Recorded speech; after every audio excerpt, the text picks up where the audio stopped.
అందరికీ కూడా ప్రేమపూర్వక వందనాలు తెలియజేస్తూ కొద్ది నిమిషాలు వాక్య భాగంలోనికి వెళ్ళి తదుపరి భాగాన్ని అన్నయ్య గారి ద్వారా విలువైన సంగతులు మనం విందాం. ప్రియరా, ఈరోజు దేవుని వాక్యం అంటే చాలా అశ్రద్ధ, దేవుని వాక్యం అంటే పట్టించుకొని ఈ తరంలో సత్యమేంటో అసత్యమేంటో తెలియక క్షయమైపోయే ఆహారం గురించి, అక్షయమైన ఆహారం గురించి, లేదా భూ సంబంధమైన వాటిని వెతుకుతూ ఉన్న ఈవెన్ క్రైస్తవ కుటుంబాల్లో కూడా 99 పళ్ళు ఈరోజు భూ సంబంధమైన వాటి మీదనే మనసు ఉంచినారు. అలాగే ఎందుకు మనసు ఉంచారు అంటే, ఈ లోకంలోనండి బైబిల్ని మనం పరిశీలిస్తే ఏది దేవుడు వద్దంటున్నాడో అది చేయటానికి ఈరోజు క్రైస్తవ సమాజంలో 190 పాళ్ళు ఉన్నారు. ఏదైతే దేవుడు చెయ్యాలి అన్నాడో అది పక్కన పెట్టేశారు. అంటే దేవుడు చెప్పమన్న మాటలు, దేవుడు చెప్పిన మాటలు ఈరోజు మరుగున పడిపోయాయి. దేవుడు ఏదైతే భూ సంబంధమైన వాటిని, శరీర సంబంధమైన వాటిని చెప్పాడో వాటిని నిర్లక్ష్యం చేయకుండా వాటిని అశ్రద్ధ చేయటం అనేది చేసింది. అందుకే యేసుక్రీస్తు వారు కొన్ని మాటలు మాట్లాడుతూ మనకి వినిపించాడు. ఏమి వినిపించాడు అంటే 6వ అధ్యాయం 27వ వచనంలో యోహాను సువార్త 6వ అధ్యాయంలో 27వ వచనం మనం గమనిస్తే,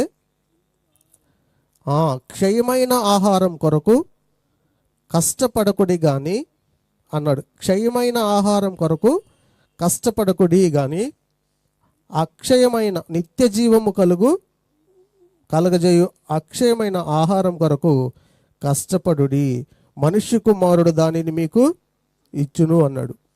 పిల్లరా, ఈరోజు ఈ వాక్యాన్ని బాగానే మనం ఆలోచించుకుంటే క్షయమైన ఆహారం కొరకు కష్టపడకుడి అన్నాడు.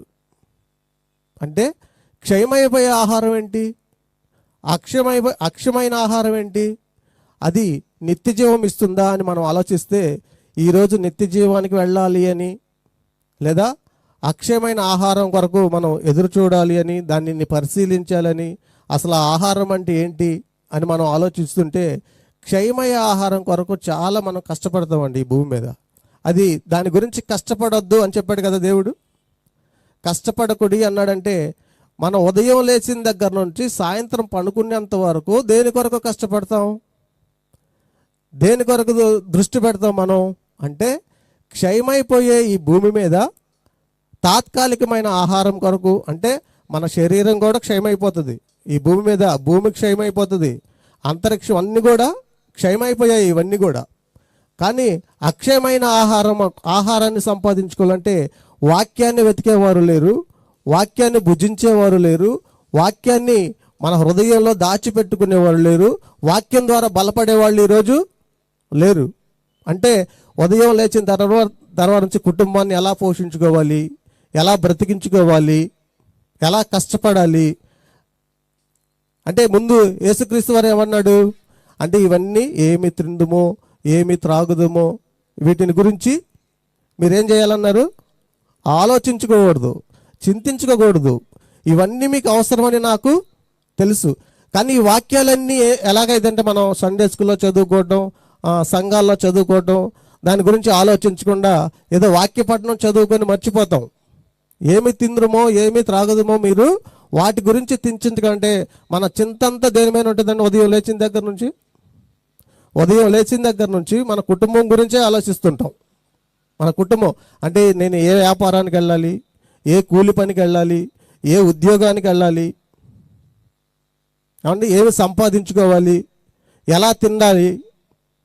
తిండి అనేది అన్నీ అందరికి ఒకలాగానే ఉంటుంది కదా, కడుపు నింపడానికి. అది ఉన్నవాళ్ళు కొంచెం ఖరీదైన తింటారు, లేని వాళ్ళు తక్కువైన తింటారు. ఏదైనా మనం కడుపు నింపుకోవటానికే.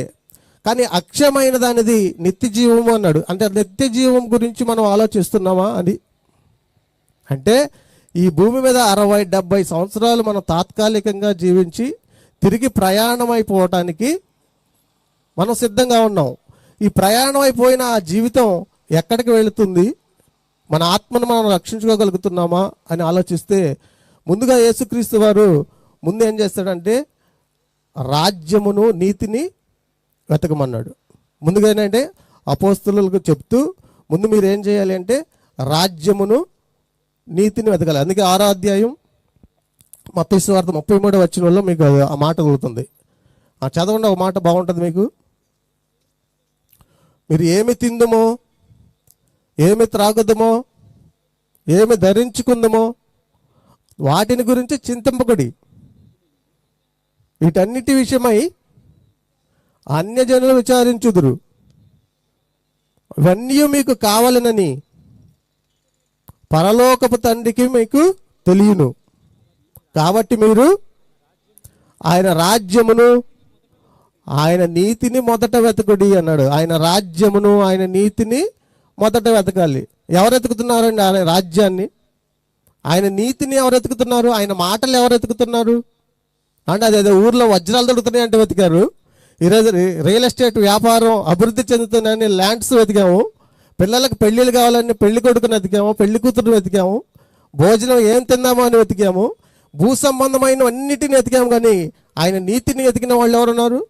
పేరుకి క్రైస్తవులు అని చెప్పుకుంటారు.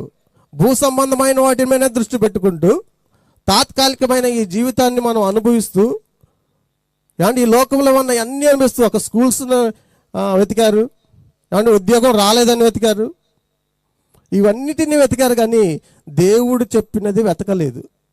ఈవెన్ క్రైస్తవులు కూడా వెతకలేదు. ఏదో మా తాతలు బాప్తీసం తీసుకున్నారు, మేము కూడా బాప్తీసాలు తీసుకున్నాం, సంఘానికి వెళ్తున్నాం, ఆదివారం ఆరాధన ముగించుకున్నాం, డిస్పాస్ అయిపోయింది, మళ్ళా ఆదివారం. ఏం వెతికారు? బైబిల్లో ఆయన మాటలు ఎలా ఉన్నాయో వెతికారు. ఆ నీతి కలిగిన మాటలు ఎలా నా ఆత్మీయ జీవితానికి ఉపయోగపడతాయి అని వెతికారు. బైబిల్ పట్టుకునే వాళ్ళు లేరు, చదివేవాళ్ళు లేరు, పరిశీలించేవాళ్ళు లేరు. ఈ మాటలు నాకు ఆత్మీయంగా బలపడటానికి ఉపయోగపడతాయి అని వెతికేవాళ్ళు ఎవరున్నారు? కనుక రాజ్యాన్ని వెతకమన్నారు. రాజ్యం అంటే ఏంటి? రాజ్యం సంఘం. ఇప్పుడు ఇంకా రాజ్యం రాలేదని ప్రార్థన చేసే వాళ్ళు కూడా ఉన్నారు, అది వేరే విషయం. ఏమండి, రాజ్యం వచ్చిందంటే అపోస్తులు ఆ అక్కడ ఉన్నప్పుడు వాళ్ళకి చెప్పాడు. అంటే పరలోక రాజ్యము సమీపించుచున్నది, మారు మనసు పొంది బాప్తిసం పొందుడి అని ఆ రోజు యేసుక్రీస్తు వారు ప్రకటన చేశాడు. ప్రకటన చేసిన కొన్నాళ్ళకే రాజ్యం వచ్చింది. అంతే కదండి. రాజ్యం అంటే సంఘం. సంఘం ఏర్పడింది. సంఘం ఏర్పడిన తర్వాత కూడా ఇప్పటికే 2000 సంవత్సరాలు గడిచిపోయినా నీ రాజ్యం వచ్చును కాక అన్నారంటే ఏంటి? అంటే వీళ్ళు ఏం పరిశీలించారు, ఏం వెతికారు బైబిల్ గ్రంథంలో? అంటే అది అపోస్తులకు చెప్పబడింది, సంఘం స్థాపించక ముందు చెప్పబడింది, రాజ్యం రాకముందు మీ రాజ్యం వచ్చిందా కానీ ప్రార్థన చేయమన్నాడు. రాజ్యం వచ్చిన తర్వాత కూడా ప్రార్థన చేస్తే ఎలా ఉంటుంది? అంటే దేవునికి మెచ్చిన మాటలు అవి, దేవుడు ఇష్టపడే మాటలా? ఇప్పుడు నర్సరావుపేట నుంచి సమీపంలో బస్సు ఉందండి, ఇక్కడికి వచ్చింది, ఇక్కడికి వచ్చి వెళ్ళిపోయింది, మనం ఎక్కేసాము, ఆ బస్సు వెళ్ళిపోయింది. మళ్ళా మనం ఆ బస్సు కోసం ఎదురు చూస్తామా? ఎదురు చూడడం కదా. ఆల్రెడీ బస్సు వచ్చింది, వెళ్ళిపోయింది. అంటే రాజ్యం వచ్చిందన్న సంగతి కూడా ఈరోజు తెలియక ఇంకా రాజ్యం వచ్చింది కాక అని ప్రార్థన చేయటం అంతా అవివేకంగా ఉన్నాం. చూడండి, అంటే మనం రాజ్యాన్ని వెతకలేదు, ఆయన మాటలు, నీతి కలిగిన మాటలు వెతకలేదు. కనుక క్షయమైపోయే ఆహారం వెతికాం, దాని కొరకు కష్టపడుతున్నాం, దాని కొరకు ప్రాకులాడుతున్నాం. మన జీవితం ఎలా ఉంటుందంటే విచిత్రంగా ఉంటుందండి మన జీవితం. మనందరికీ తెలుసు కదా, ఏమీ లేకుండా తల్లి గర్భంలో ఒట్టి చేతులతో ఈ లోకానికి వస్తాం. ఈ లోకానికి వచ్చి ఒట్టిగానే వచ్చి ఈ లోకంలో నాకు అన్నీ కావాలి, అన్నీ సంపాదించుకోవాలి, అన్నీ నావే అని చెప్పి మనం కష్టపడి సంపాదించుకొని అన్నీ కూడా వదిలేసి మళ్ళీ ఒట్టి చేతులతో వెళ్తాం. చూడండి, అది జీవితం, మన జీవితం. అంటే ఒట్టి చేతులతో ఎందుకు వెళ్ళావు? ఏమి తీసుకెళ్ళలేవు. మరి తీసుకువెళ్ళాల్సిందేంటి? అక్షయమైన ఆహారం కొరకు నువ్వు వెతికారనుకోండి, అది యేసుక్రీస్తు వారు ఇస్తాడు. నిత్య జీవం ఉంటుంది దాంట్లో. ఏముంటుంది? నిత్య జీవం ఉంటుంది. అందుకే మీకు యోహాను సువార్త 4వ అధ్యాయం కూడా ఒకసారి చూద్దాం. సుకారాను ప్రాంతంలో యేసుక్రీస్తు వారు అక్కడ స్వార్థను ప్రకటించే క్రమంలో ఆ ప్రాంతంలో వెళ్తారు. అక్కడ ఒక సమరయ స్త్రీ బావి దగ్గర కనపడుతుంది. ఆ సంభాషణ అంతా మీకు తెలుసు. మీకు 4వ అధ్యాయం మొదటి నుంచి 8 తర్వాత 9 వచనాలు అవన్నీ చూస్తే అక్కడ వాళ్ళిద్దరి మధ్య సంభాషణ జరుగుతుంది. అక్కడ శిష్యులు ఉంటారు. అక్కడ ఏమండి, శిష్యులు ఉంటారు.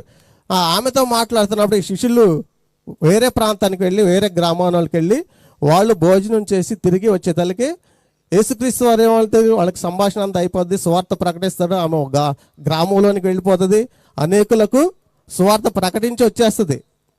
ఆ సందర్భంలో ఏమంటున్నాడో యేసుక్రీస్తు వారిని శిష్యులు ఏమంటున్నారో చూడండి. 4వ అధ్యాయం 31 నుంచి చూస్తే, యోహాను సువార్త 4వ అధ్యాయం 31 నుంచి 34 వరకు చదువుదాం.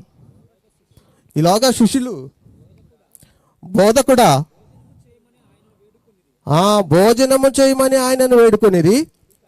అందుకు ఆయన, భుజించుటకు మీకు తెలియని ఆహారం నాకు ఉన్నదని వారితో చెప్పగా, శిష్యులు ఆయనను భుజించుటకు ఎవడైనాను ఏమైనాను తెచ్చినేమో అని ఒకరితో ఒకడు చెప్పుకునేది. అంటే ఎవరో మనకు తెలియకుండా ఎవరో క్యారేజ్ ఇచ్చారు, ఆయన భోజనం చేశాడు, కడుపు నిండింది అనుకుంటున్నారు.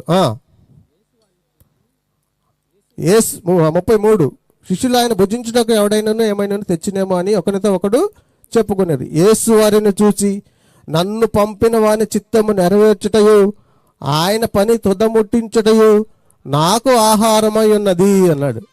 ఏమండి, ఈ ఆహారం ఏంటి? ఈ ఆహారం ఏంటి? అక్షయమైన ఆహారం, నిత్య జీవం ఇచ్చే ఆహారం. దేవుని పని చేసి అనేక ఆత్మలను రక్షించాడు.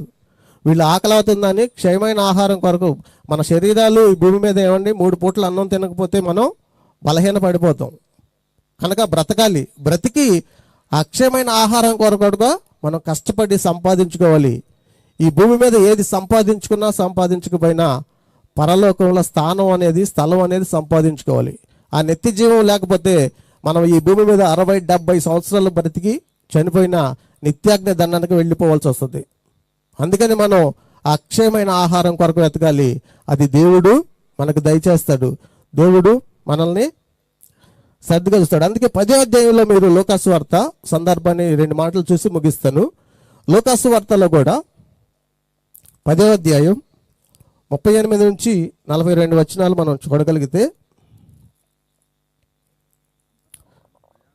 లూకాసు వార్త 10వ అధ్యాయం 38 నుంచి 42 వరకు చదవండి.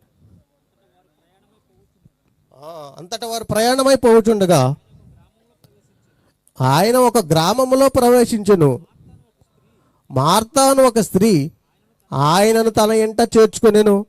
ఆమెకు మరియా అను సహోదరి ఉండెను. ఈమె యేసు పాదముల యొద్ద కూర్చుండి ఆయన బోధ వినుచుండెను. మార్త విస్తారమైన పని పెట్టుకున్నట్టు చేత తొందరపడి ఆయన యొద్దకు వచ్చి, ప్రభువా, నేను ఒంటరిగా పనిచేయటకు నా సహోదరి నన్ను విడిచి పెట్టినందుకు నీకు చింతలేక నాకు సహాయం చేయమని ఆమెతో చెప్పమనేదు. అందుకు ప్రభువు, మార్తా మార్తా, నీవు అనేకమైన పనుల గురించి విచారము కలిగి తొందరపడుచున్నావు అన్నాడండి. అనేకమైన పనులండి. అనేకమైన పనులు ఎందుకుంటాయి? మనకి విచారం ఎందుకుంటుంది అంటే, భూ సంబంధమైన వాటిలో చూసుకుంటే అనేకమైన విచార పనులు మనకి తొందర పెడుతూ ఉంటాయి. కాబట్టి ఇప్పుడు మనం ఏదన్నా ఉద్యోగానికి వెళ్ళాలనుకోండి, చాలా ఫాస్ట్గా వెళ్ళిపోతాం, టైం అవుతుందని చెప్పి. లోకంలో ఏదన్నా ఫంక్షన్కి వెళ్ళాలనుకోండి, చాలామంది స్త్రీలు చూసారా, బస్సు అమ్మటి కూడా పడిగెడతాడు, ఆపండి నెక్స్ట్ బస్కి వెళ్ళొచ్చుగా. అలా ఉండదు. అంటే తొందరపడుతున్నారని. విచారమైన పనులేంటి? తొందర పెడతాయి, ఆలస్యం ఉండడు. అదే మీటింగ్ అనుకోండి, ప్రార్థన అనుకోండి, ఈ బస్సు కాకపోతే ఇంకొక బస్సుకి వెళ్ళిపోతాం. 9 కదా సేవకులు వచ్చేది, 9-9:30కి వెళ్తే సరిపోద్ది. అయిపోయినాక మనం నెమ్మది ఎక్కడ వస్తుంది చూడండి. తొందరపాటు ఎక్కడ వస్తుంది, నెమ్మది ఎక్కడ వస్తుంది చూసారు. మనం తొందరపాటు విచారమైన బాధల్లోనూ లోక సంబంధమైన వాటిని, క్షయమైన వాటి కోసం ఎలా తొందర పెడతాయో, కానీ దేవుని విషయంలో అక్షయమైన ఆహారం కొరకు మనం అంత తొందర పెడతామా? అంత మేల్కొంటామా? అంత శ్రద్ధ చూపుతామా? ఆలోచించండి. ఇప్పుడు ఇక్కడ ఏమంటున్నాడు యేసుక్రీస్తు వారు 42. అందుకు ప్రభు, మార్తా మార్తా, నీవు అనేకమైన పనులను గురించి విచారము కలిగి తొందరపడుచున్నావు, కానీ అవసరమైనది ఒక్కటే, మరియు మరియా ఉత్తమమైన దానిని ఏర్పరచుకునేను, అది ఆమె యొద్ద నుండి తీసివేయబడదని ఆమెతో చెప్పెను. ఏమండి, మరియా చక్కగా వాక్యం ఉంటుందండి. యేసుక్రీస్తు వారి పాదాల దగ్గర కూర్చొని చక్కగా వాక్యం ఉంటుంది. అండి, యేసుక్రీస్తు వారిని పిలిచింది ఎవరు? మార్త పిలిచింది. మార్త పిలిచినప్పుడు మార్త వాక్యం